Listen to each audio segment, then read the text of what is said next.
Kembali lagi ke Sabda Ilmu Channel ya.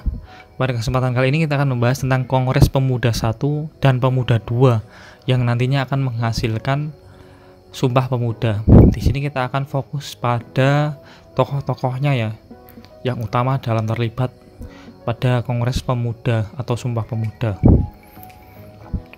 Sebelum dari itu kita kilas balik terlebih dahulu, yaitu mengenai Kongres Pemuda 1. Kongres Pemuda 1 ini diselenggarakan pada 30 April ya, tahun 1926 diselenggarakan di kota Jakarta. Terdiri dari 11 anggota dan dipimpin oleh Muhammad Tabrani. Tujuannya yaitu untuk pembentukan badan sentral yang nantinya akan memajukan persatuan dan kebangsaan melalui pembinaan perkumpulan pemuda tunggal. Selain itu tujuannya adalah menguatkan hubungan antar sesama pemuda kebangsaan. Kemudian hasil sendiri dari Kongres Pemuda 1 ini yaitu yang pertama, paling utama hasilnya yaitu mengakui dan menerima cita-cita persatuan Indonesia. Kemudian mengusulkan agar semua pemuda dapat bersatu dalam pemuda Indonesia. Dan yang ketiga, menghilangkan pandangan atau sifat kedaerahan atau adat ya. Yang keempat yaitu mempersiapkan penyelenggaraan untuk Kongres Pemuda 2.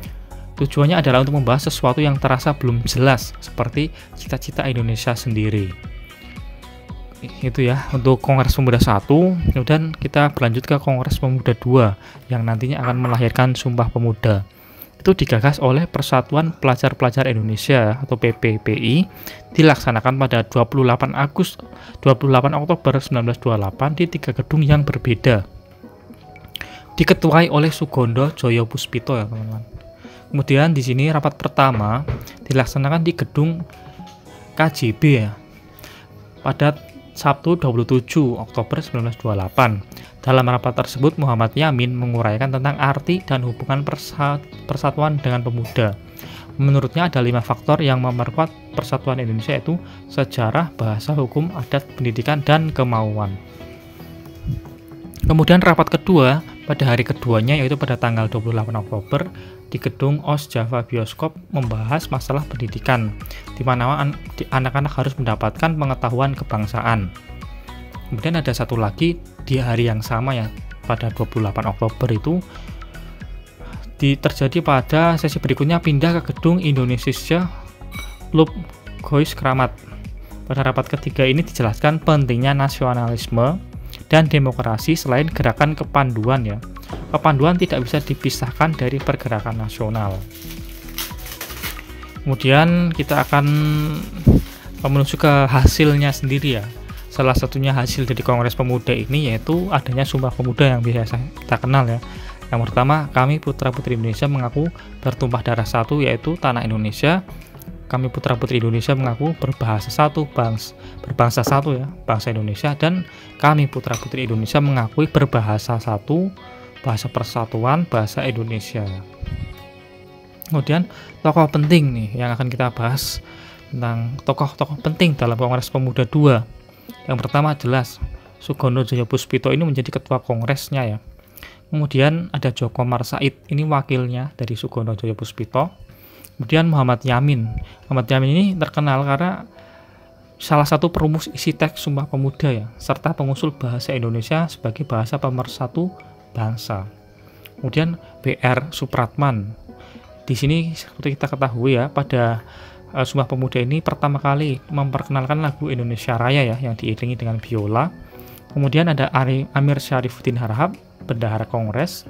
Kemudian Si Kong Leong, rumahnya digunakan untuk Kongres Pemuda 2 ini.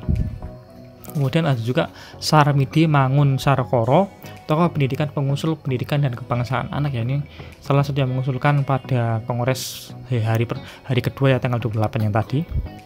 Kemudian ada Sunaryo Sastrowardoyo, itu pengacara yang aktif membela aktivis yang berurusan dengan polisi Belanda. Oke, masih ada lagi beberapa tokoh yaitu Johannes Leimena, itu salah satu perwakilan dari Jong Ambon. Kemudian ada Kartosuwiryo Sekarmaji Maridan Kartosuwiryo, salah satu yang cukup terkenal ya nanti dalam pemberontakannya di Darul Islam DITI ya. Ini salah satu aktivis yang pernah mengenyam pendidikan di Eropa. Kasman Singodimedjo, salah satu pemuda perintis adanya pramuka di Indonesia ya, juga sebagai orator yang ulung. Dan juga Muhammad Rum, mahasiswa di bidang hukum yang aktif dalam Perkumpulan Pemuda Indonesia. Dan yang terakhir yaitu ada Akagani atau Adnan Kapaugani, merupakan perwakilan dari Jong Sumatran Bon, juga yang merupakan seorang dokter. Jadi itu ya teman-teman, beberapa dari tokoh-tokoh, salah satu tokoh-tokoh yang penting ya, yaitu dalam Sumpah Pemuda. Kemudian nilai-nilai yang bisa diteladani dari Sumpah Pemuda. Nah ini biasanya seperti ini biasanya justru keluar ya pada soal-soal wawasan kebangsaan ya, karena sudah bersifat hot atau high order thinking. Cinta bangsa dan tanah air diwujudkan dengan berbuat baik terhadap kemajuan bangsa dan tanah air. Kemudian ada persatuan, adanya Sumpah Pemuda kita jadi sadar akan pentingnya persatuan. Kemudian sikap rela berkorban diartikan sebagai perbuatan yang tak mengharap imbalan. Apa yang sudah dilakukan merupakan sikap penuh rasa ikhlas, mengutamakan kepentingan bangsa di atas kepentingan pribadi dan golongan. Dan yang terakhir yaitu dapat menerima dan menghargai perbedaan. Dengan Sumpah Pemuda kita belajar menerima dan menghargai perbedaan yang ada di antara kita.